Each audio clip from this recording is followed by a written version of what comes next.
In this chapter, we're going to look at populations and specifically population growth and what things affect growth and the different types of growth and the different patterns that we see in populations. So basically all things related to populations not specific to humans. Organisms tend to distribute themselves in one of three ways depending on their particular resource needs or the type of organism. So the three general patterns that we see are clumping, uniform, and random. So by clumping, we mean that they live in groups or clusters in a particular area, or uniform, they are evenly distributed, equidistant from each other. And then random is obviously just random. There's no rhyme or reason or pattern to their distribution. So the reason that organisms might want to live clumped would be if resources are in specific areas. So like the elephants here are at a watering hole. So that watering hole is in a very specific location. So they're going to live or be clustered in that group. Groups also provide protection against predators. And so these types of animals will live in groups to protect themselves from predators. Humans, we tend to live clumped. We live in cities, cities that are typically located near a body of water, usually rivers. The reason for uniform distribution would be sharing limited resources. So the creosote bush here in the desert, there's a limited amount of water, so they spread out so that they can equally share the water. Now, obviously, with plants, this isn't a conscious decision. It's just that if they are any closer together, some will die because there's simply not enough water to support all of them. So they end up having this uniform distribution. And then random tends to be species or organisms that are like they're opportunistic. They're not going to live in a specific area. They're just going to live wherever they can. So there are four things that will cause changes in population size. Birth and death, those are obvious. Births are going to increase population size, deaths will decrease it. And often population growth is simplified to just look at births and deaths. But immigration, things moving into an area, will also cause an increase, whereas emigration, things moving out of an area, will cause a decrease. So the equation here for population change is the combination of births plus immigration minus the combination of deaths plus emigration. So amount in minus amount out. If it's positive, then your population is increasing in size. If it's negative, then your population is decreasing in size. And if it's zero, we say that the population has zero population growth. All right, so in terms of population growth, we look at several things. One is biotic potential, which is basically the maximum rate at which a population can increase. So it's how often can they have offspring, and then how many do they have at a time. So factors in both of those issues. So if they were to have the maximum number of offspring as often as they are capable of reproducing, that's the biotic potential. And so when populations are reproducing at their biotic potential, we get this exponential growth where the population just explodes. But then there's going to be some environmental resistance that are which are factors that limit the growth of a population. So for plants, that might be light. For all living things, water would be an environmental resistance. Living space, nutrients, competitors, predators, disease, all of these things are going to provide resistance for continued growth. In other words, the bigger it gets, the more those factors will affect them and cause the population growth to slow. And so typically when that peak is reached, where the population is as big as it can be with regard to those environmental resistance factors, the population is said to be at its carrying capacity, which is the maximum population that a habitat can sustain, and it's symbolized with the letter K. So what we see is this first part of the graph where it's showing its biotic potential, we call this exponential growth, and it creates a J-shaped curve when you graph it.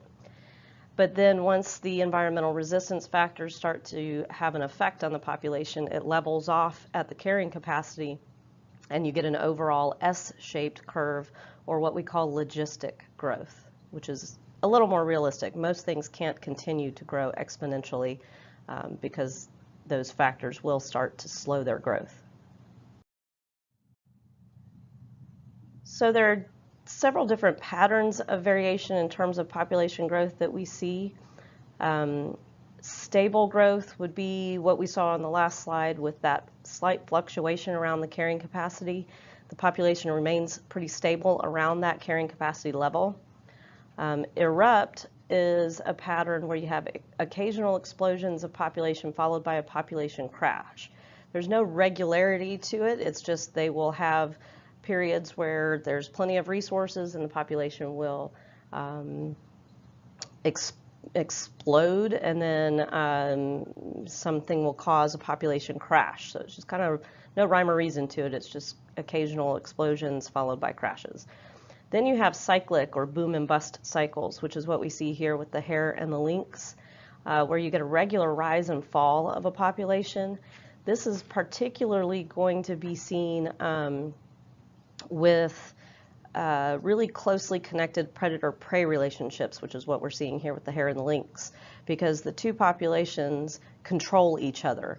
The prey population, when it's high, allows for a high predator population, but when the predator population gets too high, that's going to cause a decrease in the prey population. A decrease in the prey population leads to a decrease in the predator population because there's not enough food.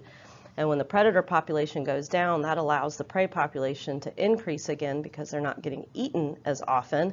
And now that the prey population is high, it can support more predators. And so you get this cyclic up and down fluctuation as they influence each other.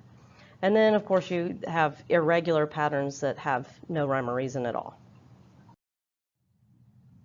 All right, in population ecology, there's something called life histories, which basically looks at different types of populations or types of species in terms of how many offspring they have, their likelihood for survival, their longevity, stuff like that. So there's two particular life species that we look at. The first is called R-selected species. These are going to have a high rate of population increase, meaning they're going to rapidly increase, particularly when introduced into a new environment, because they tend to have a lot of usually very small offspring. However, they give them little or no parental care or protection, so not all of them will survive.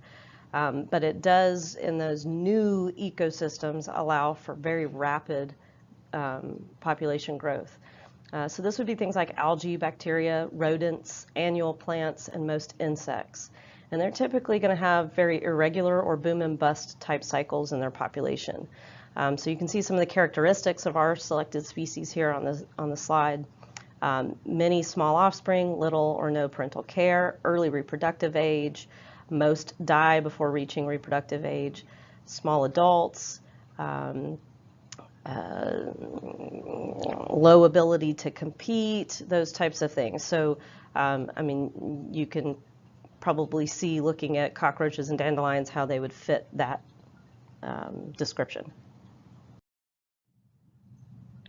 Case-selected species, on the other hand, tend to reproduce later in life and have a small number of offspring with fairly long lifespans. The offspring typically will develop inside the mother and are born fairly large.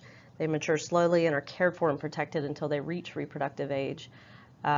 Examples include large mammals, birds of prey, large and long-lived plants like sequoia trees or the saguaro cactus here. So we usually talk about them in terms of carrying capacity because their population size will tend to be fairly stable and reach carrying capacity, which, as I stated earlier, is symbolized with the letter K. So that's where the K-selected term comes from. So these guys tend to be found later in succession, that process of succession, because they aren't opportunistic like the R selected species. They're a little slower to develop and slower to grow, so it takes them a while to take hold in an ecosystem. All right, and lastly, survivorship curves. The first one, the top line there, is known as type 1 survivorship. These type of species will have high survivorship of their young and tend to die late in their lifespan. So they survive long into their life and tend to die of old age or late in their lifespan. Type 2 is the purple line with the little bird. These guys have no particular time of life that they're more likely to die. They could die at any point in their lifespan, so it's pretty random. And then type 3 is the bottom line with the little fish, where most die shortly after birth and very few live to reach quote-unquote old age.